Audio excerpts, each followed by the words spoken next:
Hola, ¿sabías que el estrés es una de las causas más frecuentes de baja laboral? Soy Javier Rodrigo y voy a hablarte del estrés laboral, aquel que se produce en el seno de una relación laboral.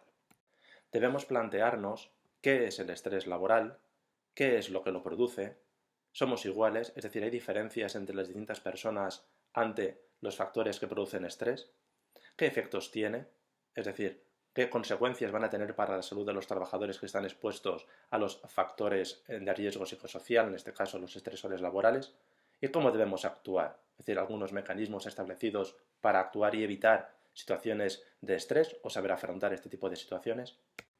En primer lugar, vamos a ver qué es el estrés laboral. Se produce un desequilibrio percibido por el trabajador entre las demandas, es decir, lo que se le exige, y su capacidad de respuesta. Hay que tener presente que se trata de una percepción del trabajador. Puede que no sea así, puede que el trabajador sí que sea capaz, pero él percibe que no va a ser capaz de hacer aquello que se le pide y además que el no ser capaz va a tener consecuencias negativas para él. Esto también es una percepción.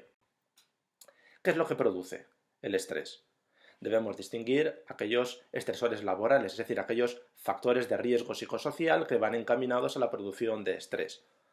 Algunos de ellos, por ejemplo, serían la carga de trabajo, bien sea una sobrecarga de trabajo de carácter cualitativo, es decir, un trabajo complejo, o cuantitativo, es decir, el trabajador tiene muchas cosas que hacer y dispone de poco tiempo.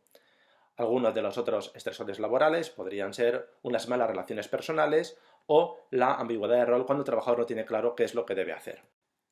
Somos iguales, es decir, todos los trabajadores que están expuestos a determinada situación van a responder de igual forma ante situaciones de estrés laboral. Pues no, depende de las características individuales. Por ejemplo, aquellas personas que sean perfeccionistas, lo que se considera personalidad de tipo A, son más proclives a sufrir situaciones de estrés. Además, otro tipo de circunstancias personales como la formación y experiencia también contribuirán a que el trabajador pueda sufrir este tipo de situaciones. ¿Qué efectos tiene? Deberemos distinguir entre los efectos individuales que afectan a un único trabajador o efectos colectivos que afectan al conjunto de los trabajadores como colectividad, formando parte de la empresa como organización de personas. En cuanto a los efectos individuales, deberíamos distinguir entre los efectos emocionales, como pueden ser la irritabilidad o la ansiedad, los cognitivos, como puede ser la dificultad de concentración, los conductuales, que pueden llevar a situaciones de abuso de alcohol, de drogas o de tabaco, y los fisiológicos, como los problemas de espalda derivados de trastornos musculoesqueléticos o la hipertensión. En cuanto a los efectos colectivos, se puede producir un absentismo laboral, es decir, los trabajadores faltan mucho a su puesto de trabajo, una elevada rotación de personal, un trabajador estresado querrá irse de esa empresa, vendrá otro trabajador, se estresará también y se volverá a ir, y así sucesivamente. Una menor productividad, es decir, los trabajadores estresados rinden menos en su puesto de trabajo, y por último, un incremento de la siniestralidad laboral derivado de errores y accidentes. ¿Cómo debemos actuar? Desde el punto de vista de la prevención, podemos actuar desde dos vertientes, actuando sobre el individuo, es decir, sobre la persona trabajadora, de forma individual, o también adoptando medidas de carácter colectivo, actuando sobre la empresa como un todo, como organización de personas. En cuanto a la actuación sobre la persona, debemos distinguir entre varias técnicas preventivas. Unas técnicas generales, que lo que hacen es incrementar los recursos de la persona para afrontar situaciones de estrés.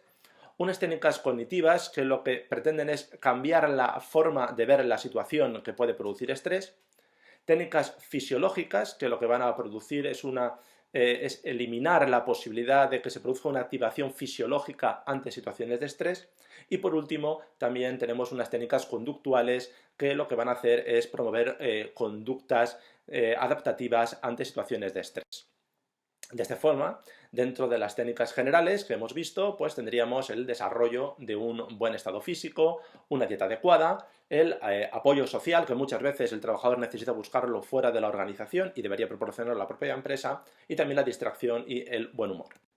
En cuanto a las técnicas cognitivas, deberíamos señalar, entre otras, la reorganización cognitiva, que se trata de ver las cosas de forma diferente, de forma que el trabajador no sufra situaciones derivadas del estrés, una desensibilización sistemática ante situaciones de estrés laboral o la detención del pensamiento, estos pensamientos automáticos, negativos, que se producen cuando nos enfrentamos a determinadas situaciones. En cuanto a las técnicas fisiológicas, deberíamos considerar la relajación física. Mediante una relajación del cuerpo, del organismo, conseguimos también relajar la mente, por lo tanto hacer frente de esta forma al estrés. Un control de la respiración para conseguir también una mayor relajación del cuerpo, o la relajación mental, evitando aquellas situaciones que nos produzcan un estrés laboral y por lo tanto apartando los pensamientos de nuestra mente.